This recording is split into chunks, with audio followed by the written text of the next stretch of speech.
Oh, okay. Lovely.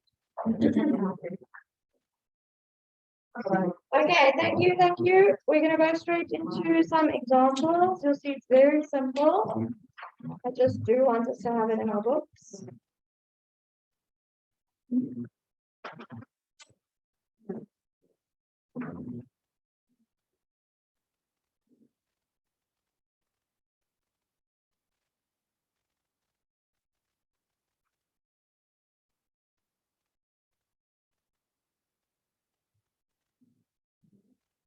Yeah.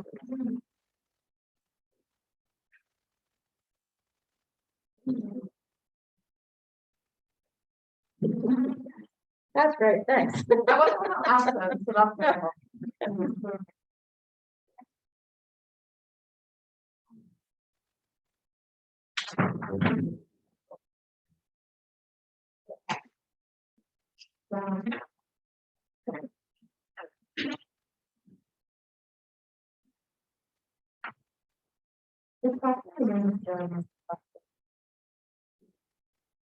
Yeah, so factor and remainder theorem, I think that is the day that you point, yeah. That is where you have to show that when you're subbing in. Oh, I wrote that. It sounds like something backwards. Okay.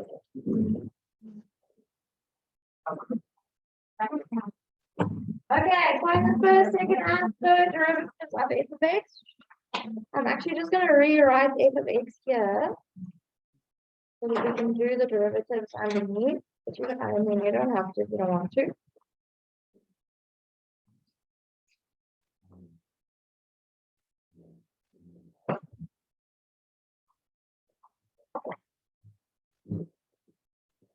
Okay, so first derivative is just derivative. That we've been working with the whole time. So f dash x. So what is the derivative of x cubed? 3x squared, and then a 5x squared is 10x, and then a negative 11x is a negative 11. Now guys, the second derivative is the derivative of this. Right, does that make sense? So we found the first derivative. The second derivative is now going to be the derivative of this expression. We do it again. Yes. So f dash dash x. Please make it very obvious that there are two dashes next to each other. I know when you're writing fast, it can kind of look like one, but please make sure that you are writing that properly. So the derivative of 3x squared is 6x. The derivative of 10x is just 10. And then the derivative of negative 11 is just 0. Sorry, I didn't actually talk about the constant in the original one, right? But when we find the derivative of this 10, it's just 0. Okay, sorry, I didn't even mention that. So that is the second derivative. The third derivative is going to be the derivative of this one. So f 1, 2, 3. Again, please be very careful when you're writing that. Make sure that I can see that there are 3 dashes. And that is just 6, right?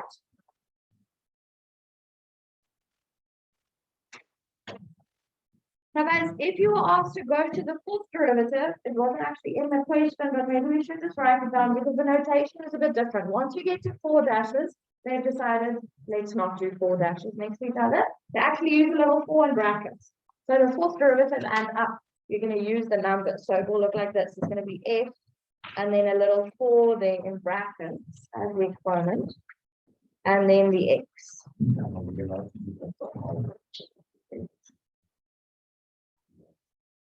With a 3, it should be fine, yeah. Okay, what is the derivative of 6? Yeah. Okay, if you had to do the fifth derivative, it would be the 5, and then the 6, and then the 7. But all of them after that would just be 0, right? Now guys, there is another notation as well, which is why I'm going to do a second example, but this is basically it. All right, when it comes to second or higher derivatives, you just keep deriving, basically.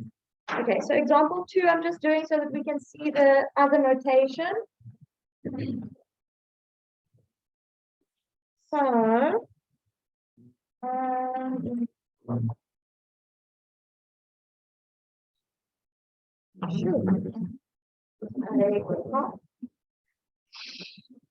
Sorry, I'm just trying to find the right one.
Okay, I'm just gonna write that function again.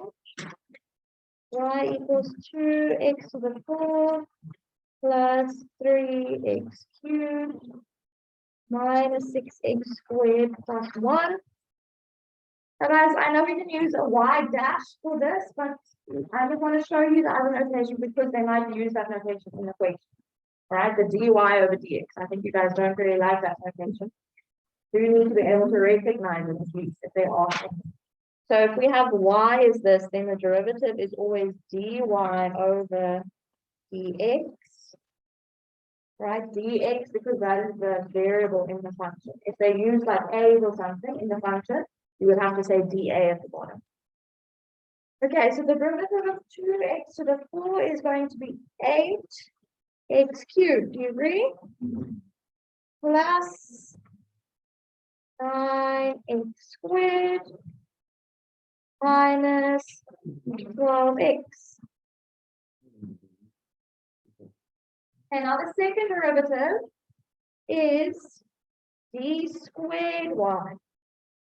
So the 2 is the exponent of the d because it's saying the second derivative. But then at the bottom, you have to say dx squared.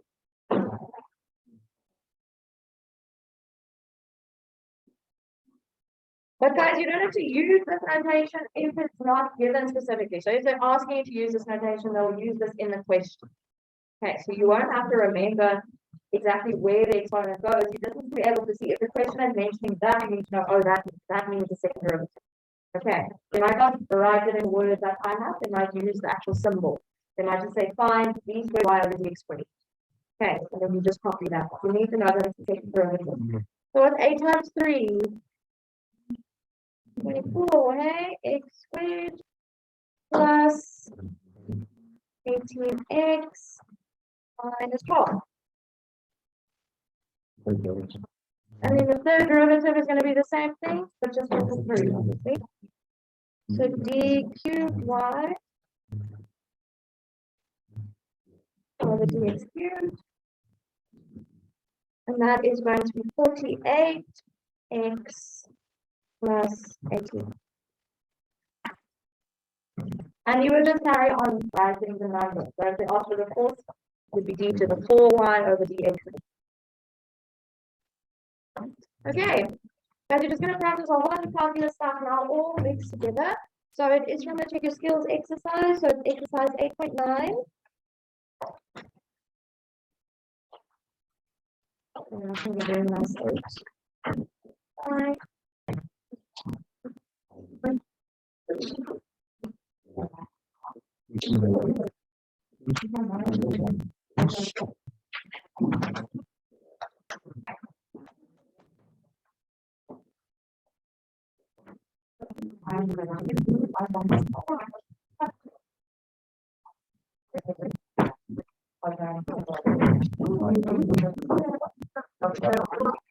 Sorry for that. Thank you.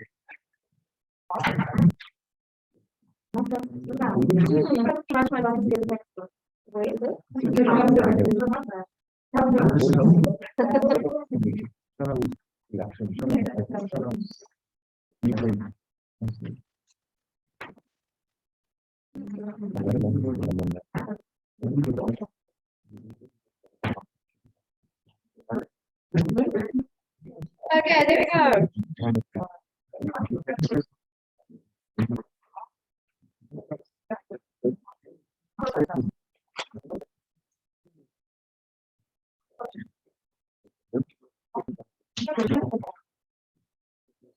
Okay, guys, you have about half an hour now left.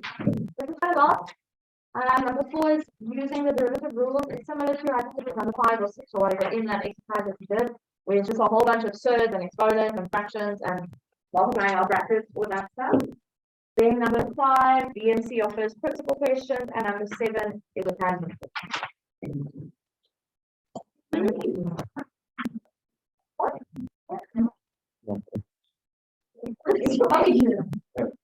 No, 8 to K. 4, 8 to K is what he's saying. Yeah, so guys, it is about to get going. Please fill on that so you don't waste time. Thank you.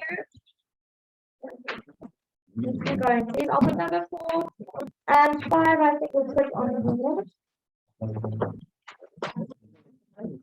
Oh no, just 4 bits.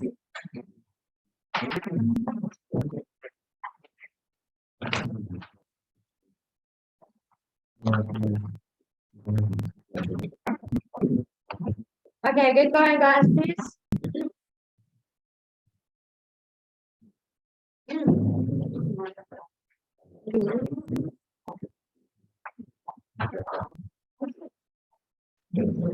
That thing broke, the roof broke, so it keeps falling off.